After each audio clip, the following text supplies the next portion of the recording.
Alhamdulillah Rabbil Alameen wa salatu wa salam ala Rasulil Kareem. We can't stop talking about Gaza because it is our third holiest site, and all the news aside, the level of oppression, open oppression that's going on in the heart of the Middle East is just shocking. So just a quick update, we already may know these things, but the embargo has been continuously going on for over 2 months, and still, even after Trump's visit to the Gulf, unfortunately, only a couple of aid trucks were allowed, and even of those few aid trucks that were allowed, all of them are standing at the border.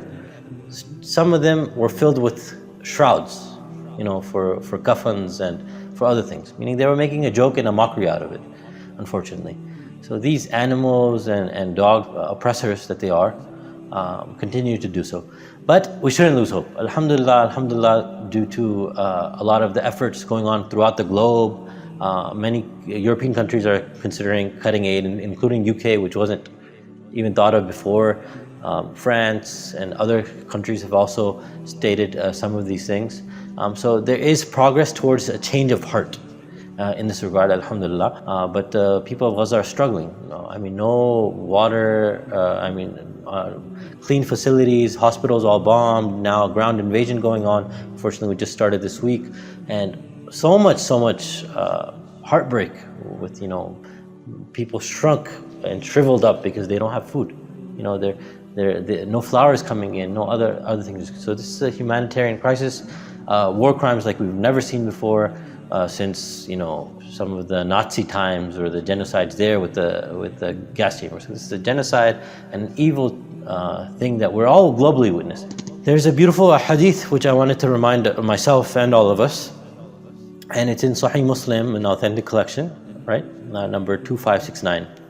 And I'm just going to paraphrase here for the sake of time, where the Prophet ﷺ said that verily Allah subhanahu wa ta'ala will say on the day of resurrection, on the day of judgment, and he'll say, "O son of Adam," right?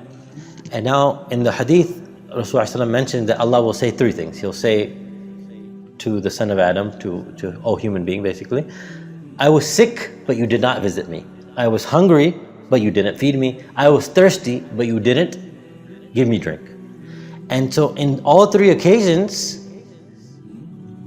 the person being addressed will say, "How could you be sick and I visit you when you are the Lord of all of the universe?" Right? So this is the day of judgment. It's an intense day, and the person knows that Allah is going to judge, and there's heaven, paradise, and there's hellfire, right?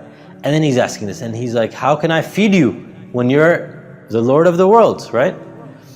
And then, "How can I give you drink when you're the Lord of the worlds?" Right? You're Rabbul Alameen. You're the one that's sustaining all of the universes. So how could I do this? And then Allah subhanahu wa ta'ala, in all three occasions, very beautifully answers, "Didn't you know that such and such servant of mine was sick, but you did not visit him? And were you not aware that if you had visited him, you weren't aware that if you had visited him, what would happen? That you would have found me by him. لَوَجَدْتَنِي عِنْدَهُ." You would have found me with him. So right now, even in your locality, I'm sure there's people that are hungry and thirsty and sick people. So number one directive of this hadith definitely is that visit those people, because by visiting them with a pure intention, you will find Allah with them. What does that mean? You'll find Allah's mercy with them, you'll find Allah's barakah with them, and by visiting them, you're going to find that in your life. That's the main meaning here.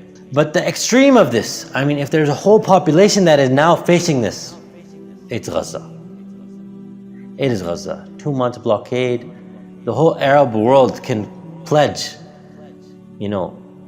up to $2 trillion, but couldn't commit that, hey, we just want to send planes or drones or catapult some food to our brothers and sisters in Gaza. That's the situation that we're in right now. And in fact, even unfortunately, in Pakistan, instead of us these past 600 days saying that we're going to attack, or this is our third holy site, or stop it, or we're going to come and do something, or anything, any threats of those matters, we didn't do any of that. In fact, on the opposite end, our army personnel, when talking about India, said India is not Israel and Pakistan isn't Gaza. So you're just making an example out of Palestine, not defending your brothers there. It's like your mother and sister are dying there and saying, "Oh, they're not the oppressors that are killing my mother and sister. So what are you going to do to help your mother and sister? Unfortunately, yeah, I mean, it's just cowardice. But may Allah subhanahu wa ta'ala guide the whole ummah. So subhanAllah, this is a powerful hadith. And unfortunately, right now, we can't even give money to charities because there's no food going in, right? All the trucks are blocked. I know a lot of charities are asking for money, but the real thing we can do right now, number one, we have to do dua, tahajjud du'as. We have to contact, if you have emails, contact the US representatives, all the different congressmen, the Senate, the president, and all of that. Start emailing, because you never know which email someone will read and will get affected by it. And then at the same time, definitely, when it comes to our locality, whichever country you're in, talk to them, especially if you're in a Muslim country, that, hey, we need to raise our voice, we need to move forward, and we need to call out internationally this work, and especially when it comes to Turkey, when it comes to Pakistan. These are the two Muslim countries with strong armies. So these countries had a big role and big responsibility to call out Israel that you better not cross the lines, otherwise we're going to do something. Unfortunately, neither did we speak up to the regard we should have, neither did we act. And this is a tragedy, and we say forgive us to our Palestinian brothers, and we continue to make dua that they get freed from this oppression, inshallah. So that's the update for today, at least for now. May Allah subhanahu wa ta'ala make soon a day where I can record a video saying subhanallah, alhamdulillah, that finally freedom has been achieved. Jazakallah khair. Wassalamu alaikum.